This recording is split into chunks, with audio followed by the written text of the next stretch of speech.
All right, folks. Welcome to Wednesday Night Slides number 59. Excuse me. We've got a variety of stuff to show tonight. Um, the primary part of the show is going to be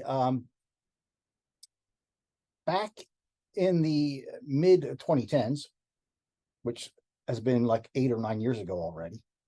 My mom was a snowbird and she would go to Florida each year. But her sister was like 94 years old, needed to fly down. So they couldn't take all the train, and mom wanted her car down there. So her and her sister would fly down, and my brother and I would take her car and drive it down to her, and then fly back from Florida in December, and then the following March or thereabouts, we'd fly back down to Florida, get them onto a plane, and drive her car back home again. So you're going to see a couple of round trips on that. But before we do that, let's take a look at some other stuff. You should be seeing the title slide there, everybody. Indeed. All righty, that worked. Yep. There's Peyton. Thursday. Okay. Am I supposed to be worried about seeing wisteria? Yeah, I know. For those of you who were with me way back in when this first started back in 2020, I did a show on Southern Short Lines, and was on YouTube Live, and the wisteria kept hanging up. The slides wouldn't advance properly because of YouTube. It wasn't my fault. That was for once, it wasn't my fault. It was a YouTube issue. That's why I moved over to Zoom. But anyhow, every slide I showed was framed with wisteria left over from this slide here. So some of those slides you're going to see again tonight, but hopefully you'll see the entire slide this time. Before we get started on the down south stuff, though, we're going to go to a rainy night in Woodstown, New Jersey. Woodstown is, I consider it my hometown.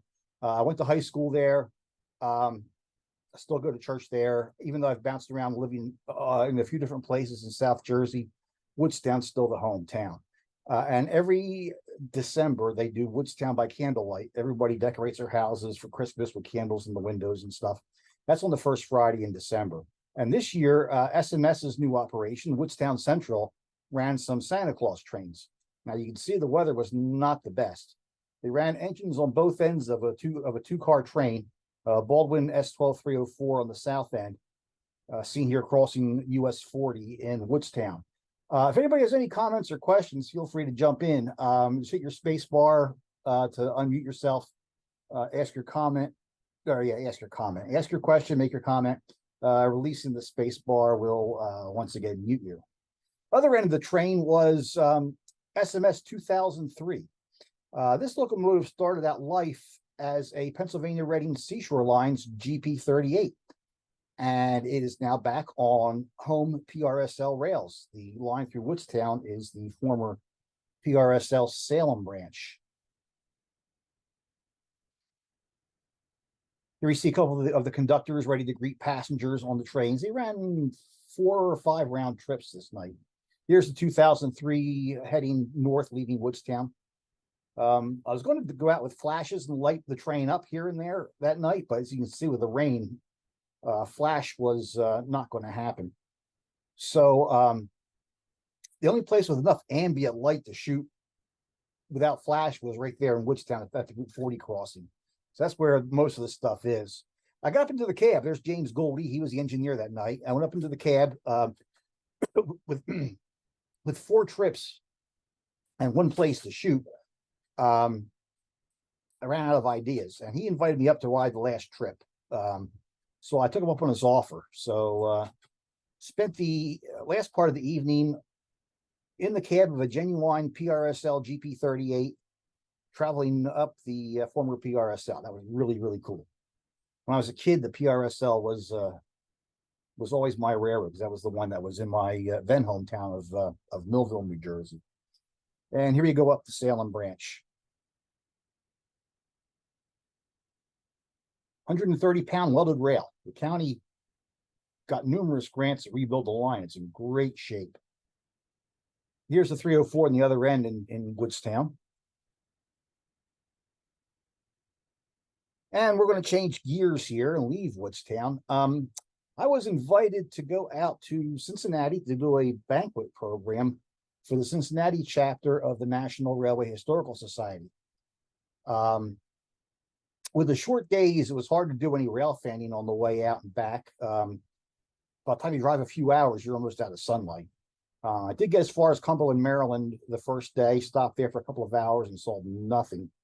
So rather than mess around with trains a whole lot, I decided, hey, let me look for some Americana. Hey, Steve, Yeah, I'm just seeing you. I'm not seeing anything that you're sharing. Are you sharing? I am sharing. Okay, maybe it's me. Everybody Maybe- else, anybody else want to jump in? You're okay on this end. I got the back end of a bald one. Okay. Yeah, It looks okay in South Carolina. Good in North Carolina. Scott, it's you. Sorry about that. Anyhow, my first stop for the Americana tour was in Parkersburg, West Virginia, where I found this cousin to a muffler man, a giant fiberglass Native American. Muffler men were those fiberglass giants you would find in front of service stations back in the day, usually holding a muffler. But their cousins were these fiberglass Native Americans made by the same company.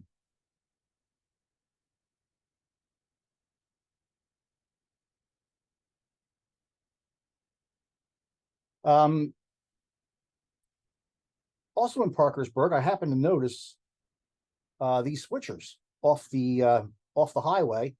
Went down and investigated and discovered the Little Canal River Rail transfer using these two beat up EMD switchers. Both were active. They're both switching downwind. From there, I went on to Monroe, Ohio. Another roadside giant. This is a 53-foot fiberglass Jesus in front of one of the mega churches out there.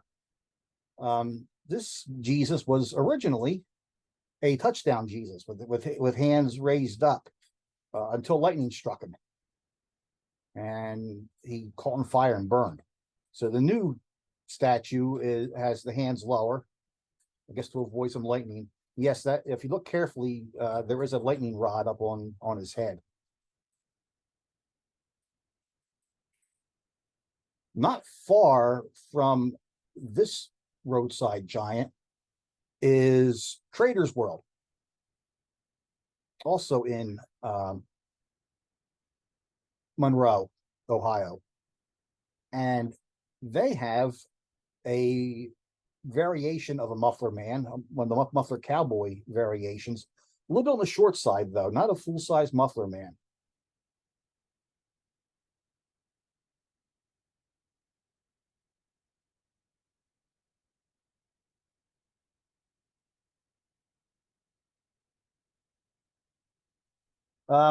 Headed over to the hotel to get ready for the banquet. I had a couple of hours of an hour of daylight still, and just less, actually, pretty much in the side yard of the hotel in Sharonville, Ohio, is this piece of track that Norfolk Southern uses.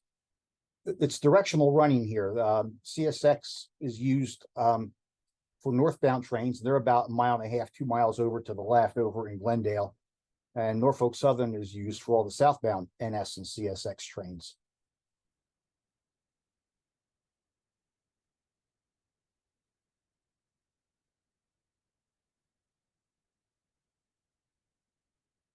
Went out looking for some neon after the banquet, wound up at Pleasant Ridge Chili in the Pleasant Ridge section of Cincinnati. Anybody who knows me knows I love my Cincinnati style chili. Now, don't think, if you're not familiar with it, don't think like chili. Cincinnati style chili is spaghetti with a sauce over it that they call chili. It's a meat sauce, then piled high with shredded cheese on top. The banquet was very good, and they had a buffet, and I ate a lot there. Unfortunately, I wasn't hungry enough to have a snack at Pleasant Ridge Chili, so I didn't get a chance to sample their chili that night.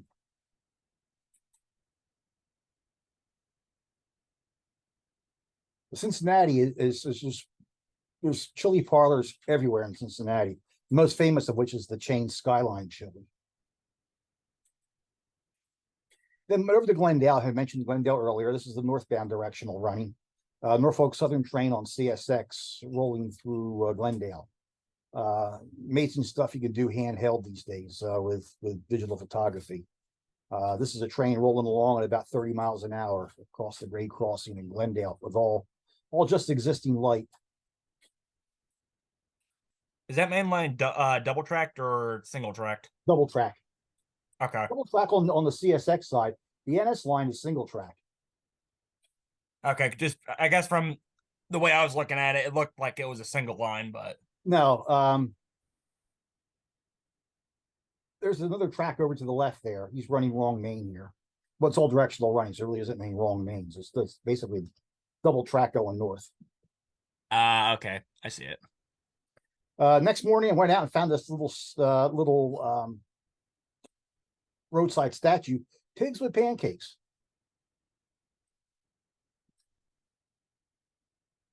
There's a piggy with a stack of pancakes.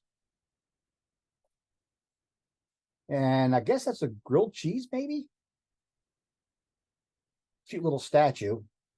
And then another roadside giant. This one here, different than the others, not fiberglass, but metal. This guy here used to have a mechanical arm. His left arm there used to wave. At one time, he was outlined in neon and had other lights on him. Today, just the metal is left. There you see the mechanical arm.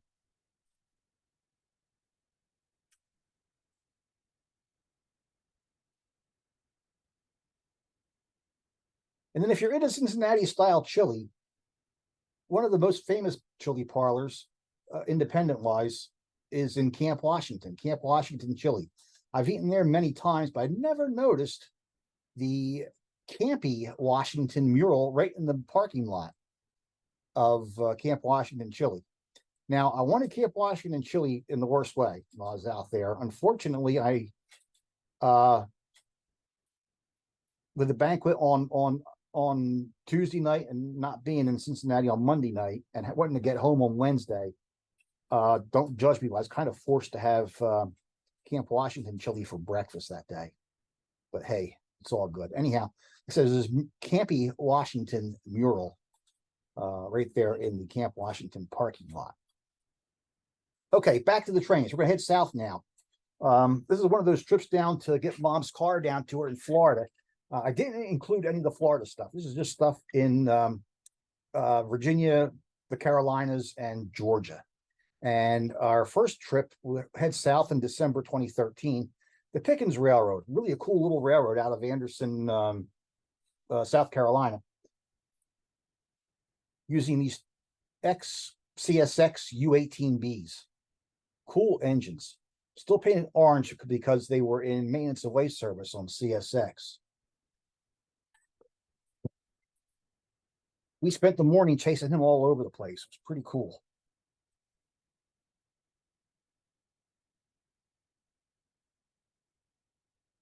And most of these shots are all around Anderson. A couple of old mills left in the area.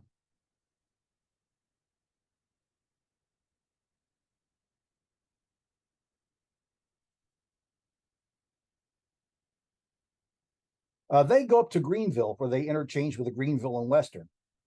I really wanted to get these two Jeeps out on the road. Beautiful locomotives. They had just painted them, match set, looked really good. Unfortunately, they were not the road power that day on the Greenville and Western because they were being prepared for a Toys for Tots train. You can see the boxcar back there being prepped to receive the toys. And we'll see more of the Greenville and Western a little bit later on and see what my luck is there. This cool scrapyard is over in Case, South Carolina. Alco works it.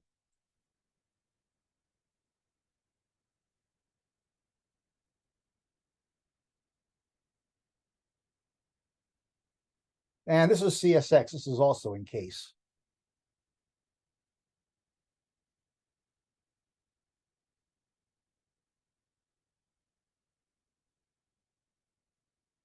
Set up for a shot in West Columbia, South Carolina. I was hoping to get a train the other direction going by the signals here. This is all that showed up was a train going the wrong direction.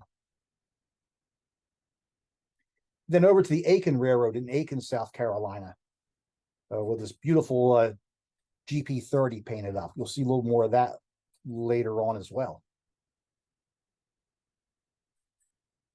However, one of my favorite stops for going down south was in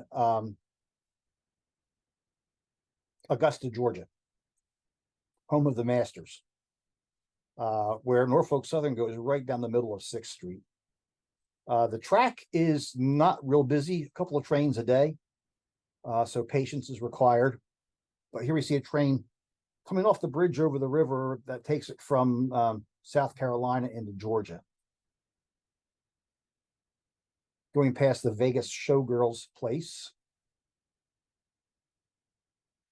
Then on the south end of the street running, you can with a little bit of creativity, using other side streets, you can actually chase the trains a bit down 6th Street. At the end of the street running is this old freight house.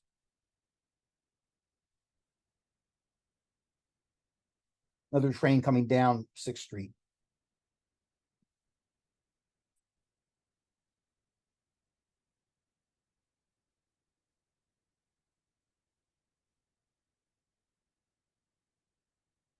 One thing I enjoyed doing was doing night shots there on 6th Street. Here's a northbound train coming up out of the yard there. Some trains turn, they go down. Augusta's the end of the line for them. They go down to the yard, work a little bit, come back out again.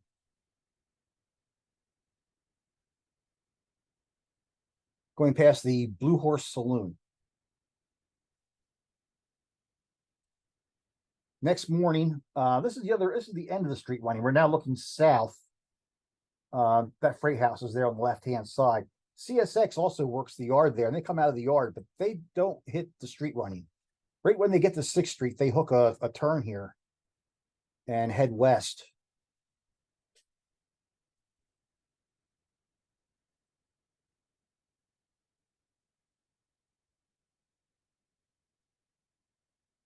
From there, it's over to we got one more shot here on 6th Street. From there, it was over to Jessup, Georgia, where they have the rail fan viewing platform. Watch trains go by. Set up for night shots there. Set up for a southbound, but this northbound showed up, so I didn't want to move the lights, so I just used the lights where they were and kind of framed the train up in the rail fan platform. But eventually, I got my southbound train. Hey, Steve, could you back up a minute? I missed the name of that town with the freight house that they were doing the street running. That was in Augusta, Georgia, Oh, okay. Thanks. right on the South Carolina border. And I was down close to Jessup today over in Brunswick, but haven't been to Augusta yet. okay, it's good. Got to be patient over there. Not many trains run. Here we see Amtrak going north through Jessup.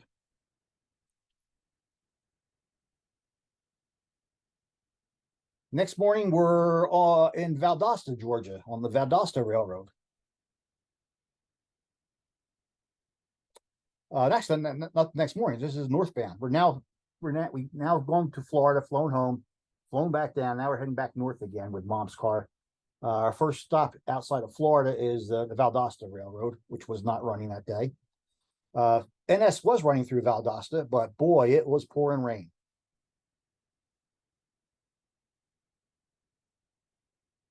And CSX.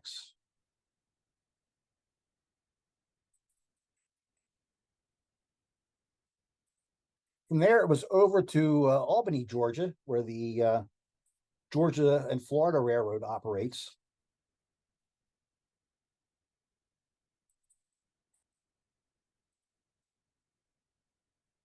Obviously, ex-Illinois Central lineage here on this locomotive.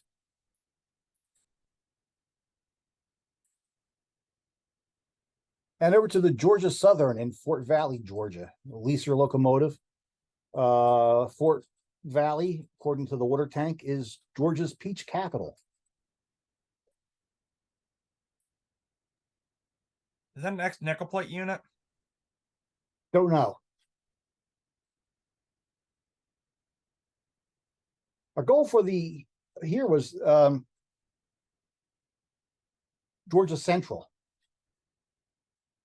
which had just been taken over by Genesee and Wyoming, but they had these battered up ex-Southern U-boats they were using. And we really wanted to see them out on the road. So we did a couple of night shots around their shop in Macon.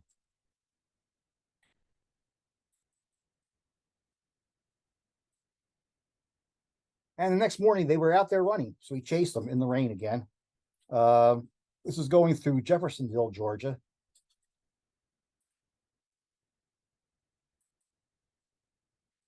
And Danville, Georgia.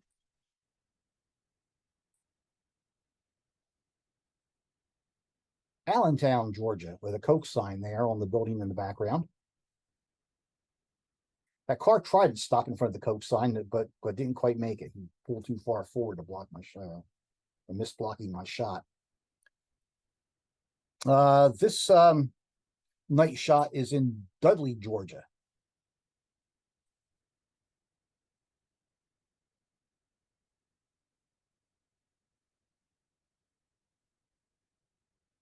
And then this is their shop in Lyons, Georgia. You can see Genesee Wyoming's already applied paint to the sand tower there on just behind the locomotive.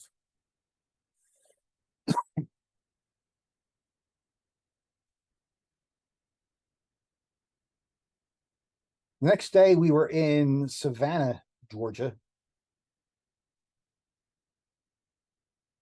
where the only chop nose GE on the Georgia Central operates. So we photographed him working around a little bit, along with some other power.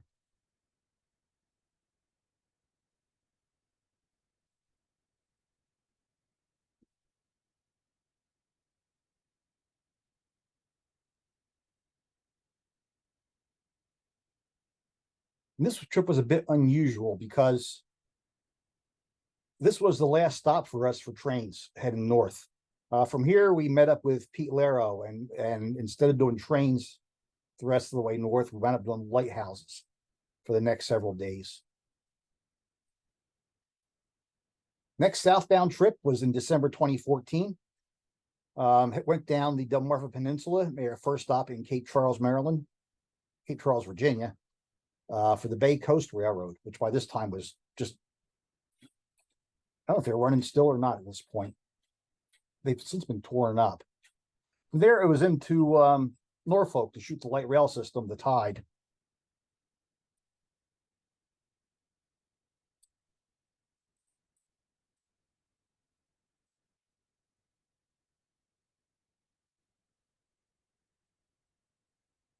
There's a steam engine running through downtown Norfolk.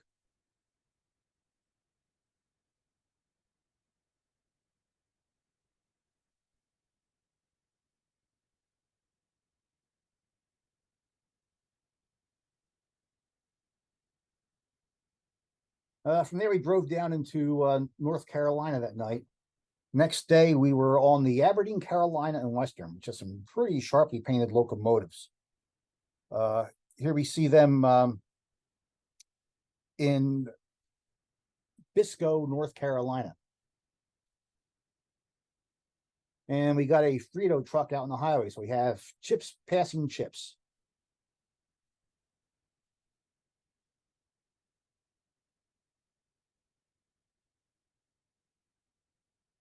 Working the mill at Eagle Springs, North Carolina.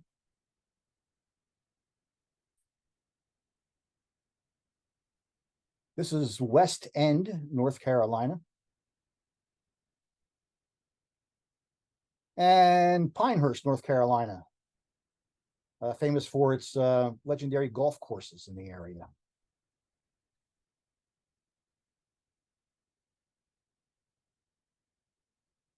And passing through some tight clearances, in Aberdeen, North Carolina. Of course, also in Aberdeen is the Aberdeen and Rockfish, one of the most legendary short lines of the South. Unfortunately, I've made several attempts, but I've never caught the Aberdeen and Rockfish actually outrunning. Went over to Laurinburg, got this little critter on the Laurinburg and Southern.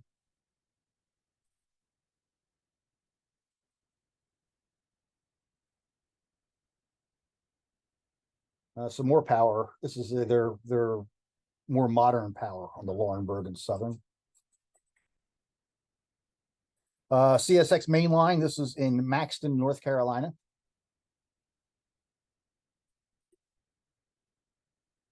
I'm sorry, that CSX was actually still in Laurinburg.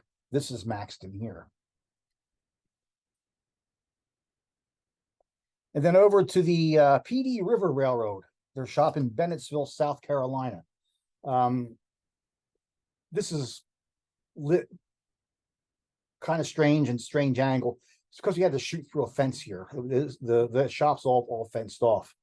So we kind of had to set the camera up right next to the chain link on a tripod. No, we didn't use a tripod, but we had to shoot through the chain link with the lights set up outside the fence shooting in, but kind of limited on what we could do because of the chain links.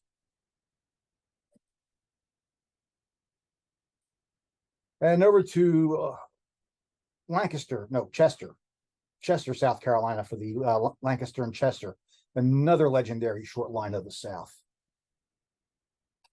Got them running the next day. They ran from Chester to about halfway to Lancaster, where there's a large industrial park.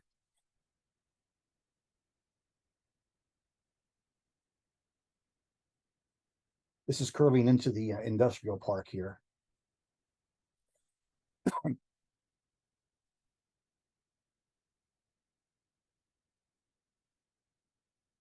Good looking railroad.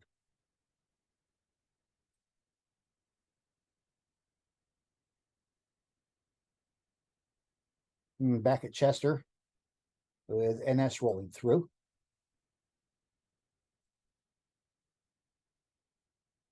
Back over to Macon on this trip. This is an old coaling tower still standing. Looking for the Georgia Central again with those GEs. They weren't running. We found that they're going to be running later in the day, though. So we scooted over to Sandersville, Georgia for the Sandersville Railroad, a short line that serves the clay industry. Cool little railroad.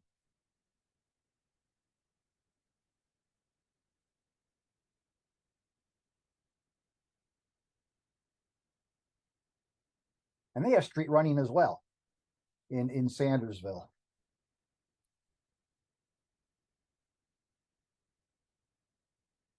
And this is the interchange with NS over in Tennille, Georgia, or Tennille.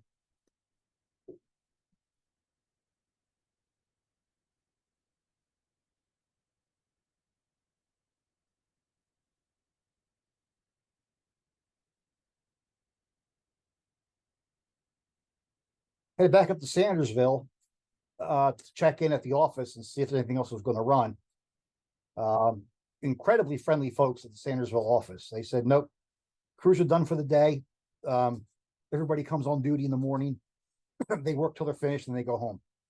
However, he said, if you want a shop tour, we can do that for you. And they were more than happy to take us on a tour of the shop. Gave us ball caps to take home with us. Really a friendly railroad.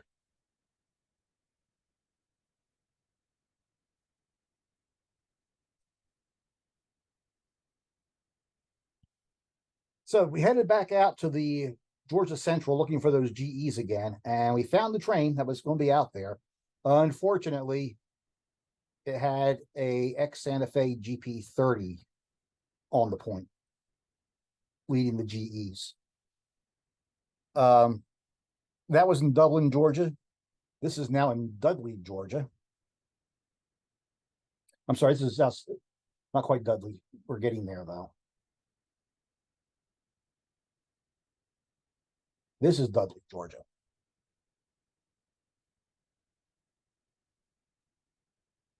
and Montrose, Georgia.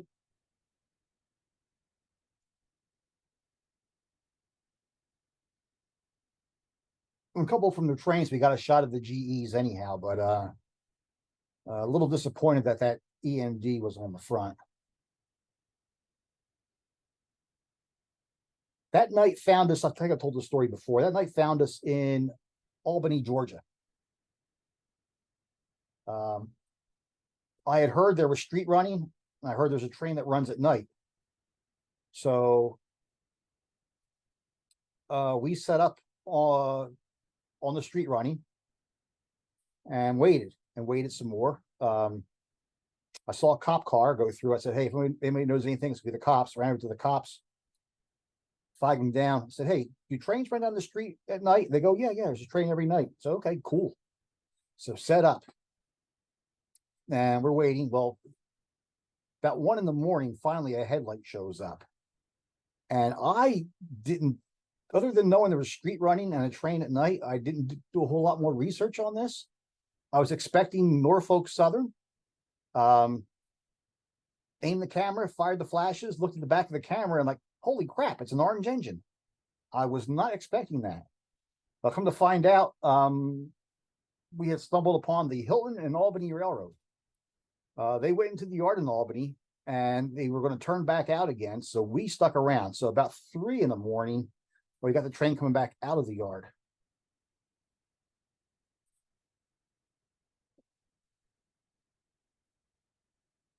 This is Reams Concrete in Sparks, Georgia.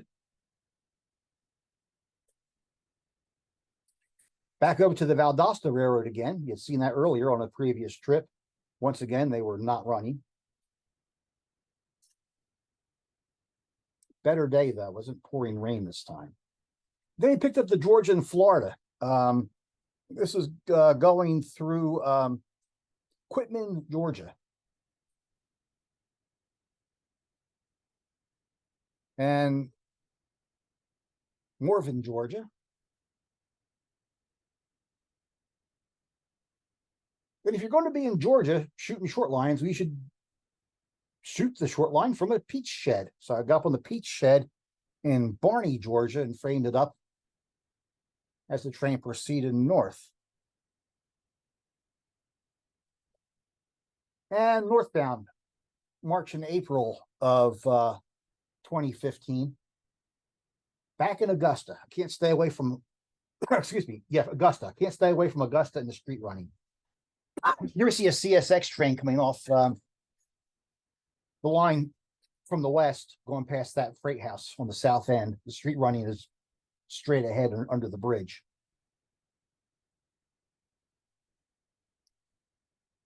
Few scenes around Augusta. Finally, another train coming down the street.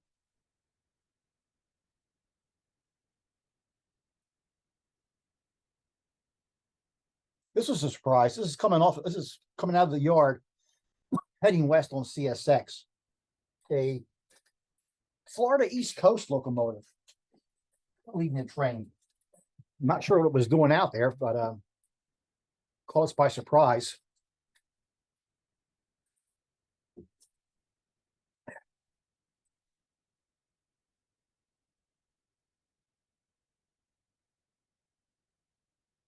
And of course, sticking around for some night shots.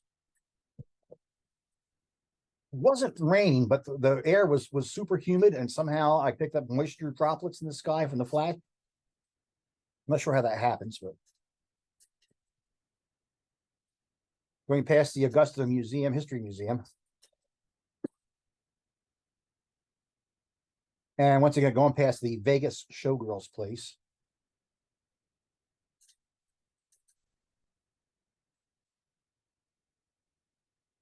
Then across the border into South Carolina for the Aiken Railroad, that spiffy GP30 we had a night shot of earlier. Gorgeous, gorgeous locomotive.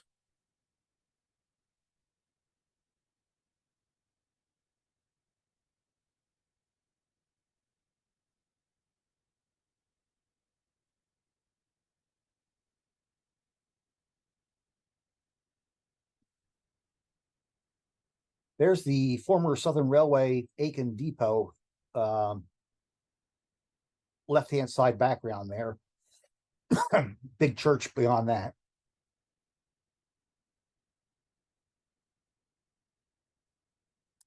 Then back up to the Greenville and Western, where those nicely painted GP9s you saw earlier that were on that Toys for Tots train. They were running, yay.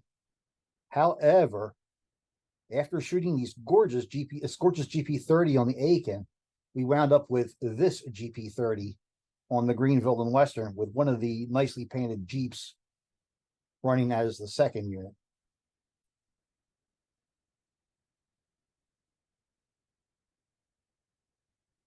I call this the Jeep of many colors.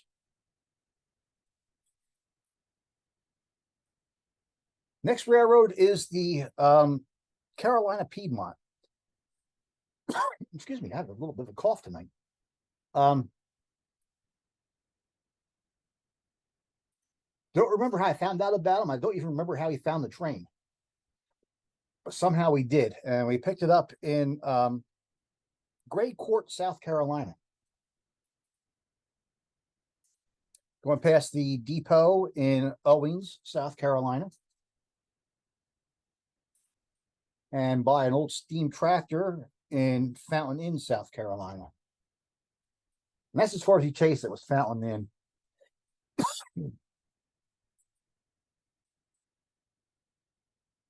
Then back over to the Lancaster and Chester, over at Chester.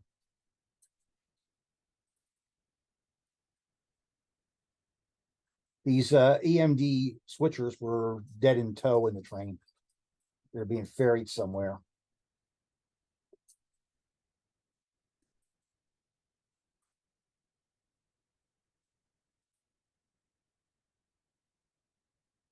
Then over to the South Carolina Central in Hartsville, South Carolina, another Genesee, Wyoming operation. Did some night shots. They had this Mountain Laurel engine there for some reason, because they had purchased it.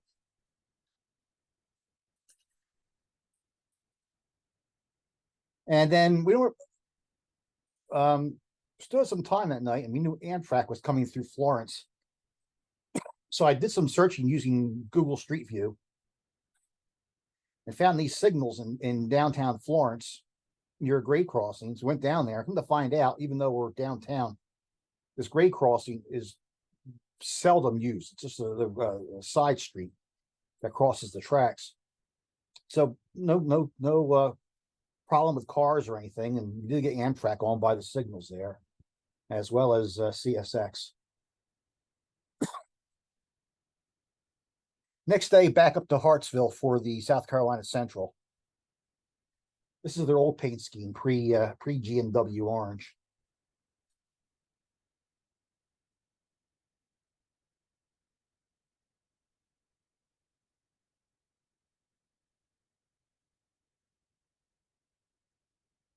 And then here we have, we're still in the South Carolina Central, but here we have a couple of engines painted in the corporate paint scheme.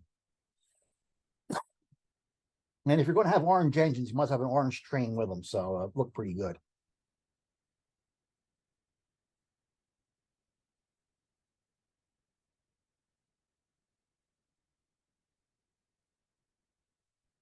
This one I got to figure out. This is Amtrak somewhere. Oh, there's a milepost there. That makes it easy. I'll have to research this and find out exactly where it is.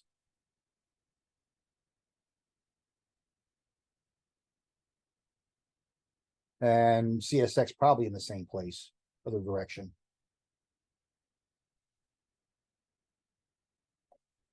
We stumbled upon the PD River Railroad tied down. So we did a nice shot of it where it was near Bennettsville, South Carolina. We figured it would probably be running the next day. So we came back over to the engines at 7 o'clock the next morning and just waited. And sure enough, within an hour or so, the crew showed up and off they went. They got a chase with the PD River Railroad.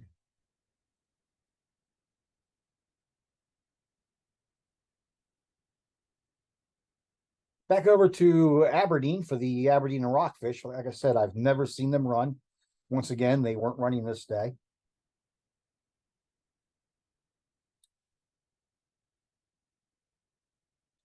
And this is the Red Springs in Northern in Parkton, North Carolina. Left over from an Amtrak wreck. I think this was an auto train accident, maybe.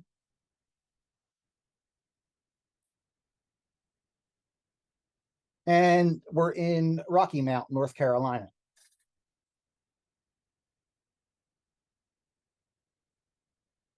Nice place to watch trains.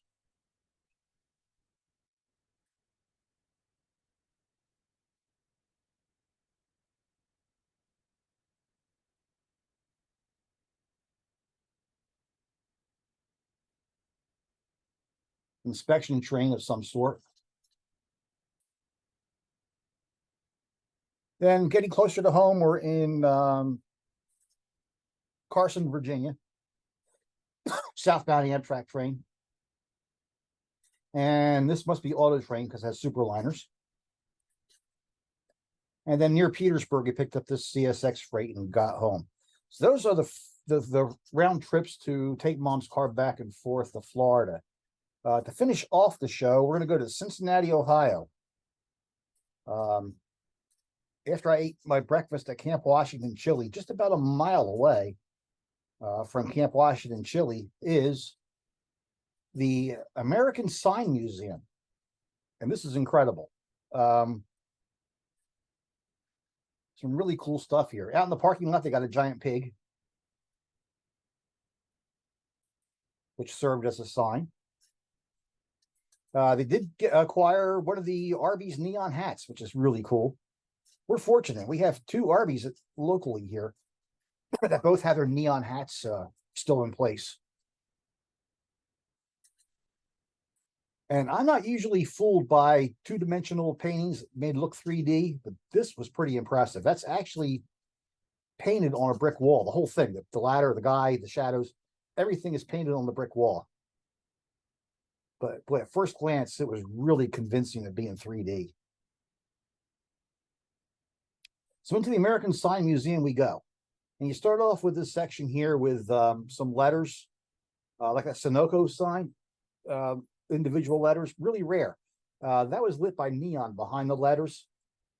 These signs came out right after the Second World War, when plastics were just being developed. And back then they weren't very resilient to weather. So that Sunoco sign is actually pretty rare. And you got a Burger King sign above it. First part of the sign museum is stuff lit by incandescent bulbs behind the sign, like this beaded Kelly Springfield tire sign. Pretty cool. I remember seeing a lot of these signs when I was a kid. Another backlit sign. And there's porcelain signs, there's wood signs, all kind of, it means really neat.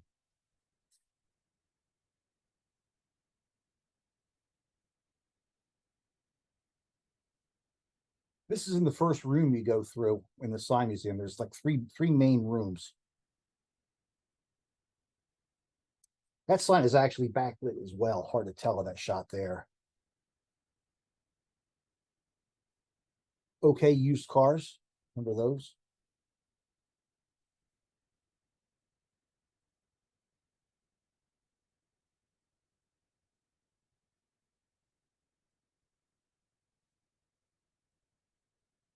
When you're finished with these, you round a corner into this hallway, and all of a sudden you just get absolutely blown away by the neon.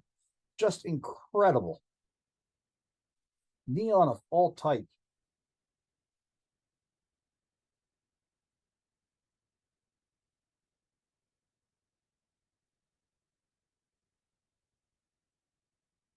Now, their philosophy is they don't do a whole lot of restoration on the signs themselves. Their wooden signs and porcelain signs still have all the nicks and scratches and everything, because that tells part of the story of the sign's history. The neon, they don't touch the metal parts at all, but they do restore the neon tubing.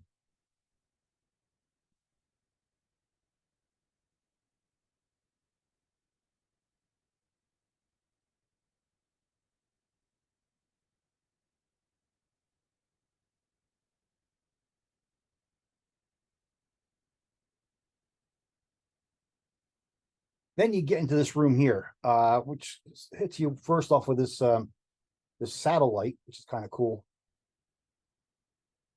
And all kinds of cool neon in here. Fergie, which actually has flashing neon. This dairy sign has the cow's head that bobs up and down, the tail wags.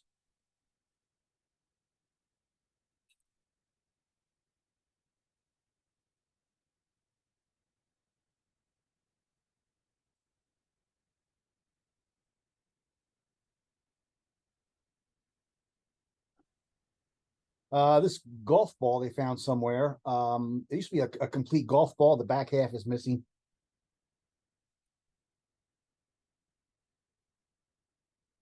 Skyview Motel. Then you get into the third room, and this is Main Street. They recreated a Main Street with buildings with signs on both sides. Howard Johnson's sign in the middle there.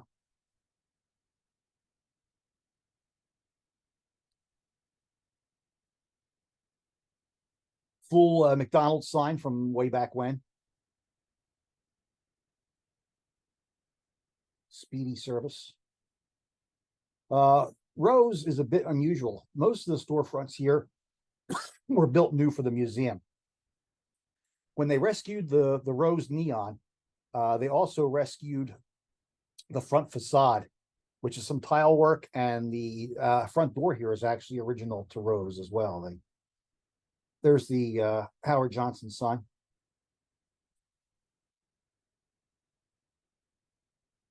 All kinds of stuff. If you're ever in Cincinnati, this is one of the real hidden treasures.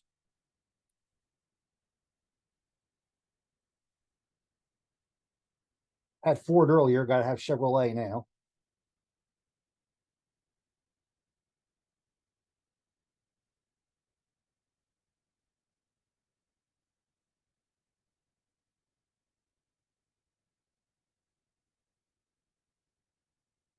This rotating globe with the neon cars actually came from an Earl Shives.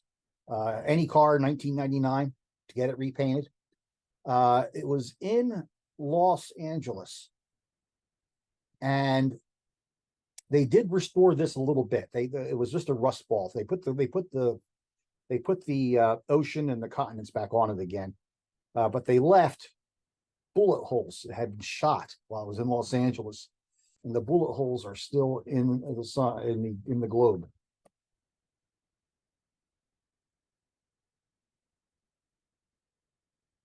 There's that facade for Rose, the tile work behind the neon. There's also tile work below the windows, and the front door is original. They have a neon workshop where they restore their signs. You'll see in the background there on the far wall, they got some LED lights up there, and of course they also spelled out fake LEDs.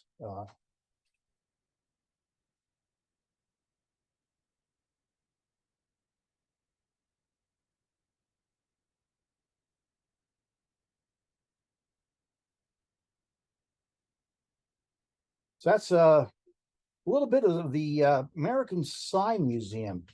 With that, I'm going to wrap this all up.